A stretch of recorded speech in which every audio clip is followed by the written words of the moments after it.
গোলাপ জামুন না রসগোল্লা? কেন? গোলাপ জামুন না রসগোল্লা? আচ্ছা রাখুন তো একটু ফোনটা। রসগোল্লা। কতগুলো খেতে পারবে?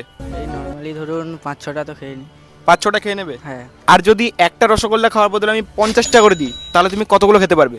25টা ধরুন খেয়ে নেবো। 25টা খেয়ে নেবে? হ্যাঁ। 25টা খেয়ে নেবে?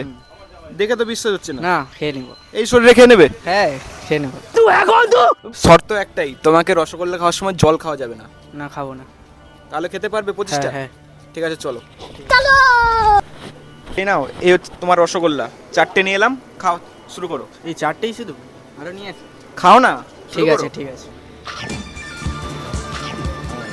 কি মনে হচ্ছে জল খাবে? জল কিন্তু খাওয়া যাবে না। চিন্তা নেই, আপনার পকেট পুরো ফাঁকা করে দেবো তোমার। ঠিক আছে খাও, এখনো দুটো পড়ে আছে কিন্তু। ঠিক আছে।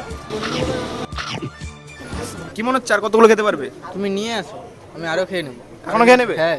ঠিক আছে, এই নাও আরো 6টা নিয়ে এসেছি তোমার জন্য। কি মনে হচ্ছে খেতে পারবে এগুলো? হ্যাঁ খেতে পারো। খেতে পারবে, শুরু করো। ঠিক আছে। ভাই কিন্তু দেখতে দেখতে এখন 7টা খেয়ে নিয়েছে। জল কিন্তু খাওয়া যাবে না। দাদা আমি আর খেতে পারছি না, গা গোলাচ্ছে। চ্যালেঞ্জ ছেড়ে দিলে? হ্যাঁ চ্যালেঞ্জ ছেড়ে দিলাম। কটা খেলে? এই 10টা। 10টা খেয়েছো? তাহলে তুমি 500 টাকা জিতে নিলে। হ্যাঁ। যেহেতু ভাই 10টা রসগোল্লা খেয়েছে তাই ভাই পেয়ে যাচ্ছে 500 টাকা। চ্যালেঞ্জ জিতে কেমন লাগলো? খুবই ভালো লাগলো। তবে যে রসগোল্লা খেয়ে 500 টাকা জিততে পারবো কোনোদিনও ভাবি কোনোদিনও ভাবেনি? না। তাহলে আমার অডিয়েন্সকে কি বলবে? সাবস্ক্রাইব করার কথা বলবে তো? হ্যাঁ। সাবস্ক্রাইব হ্যালো গাইস, তাই সাবস্ক্রাইব এই ভিডিওটার জন্য সবাই সাবস্ক্রাইব করে দাও।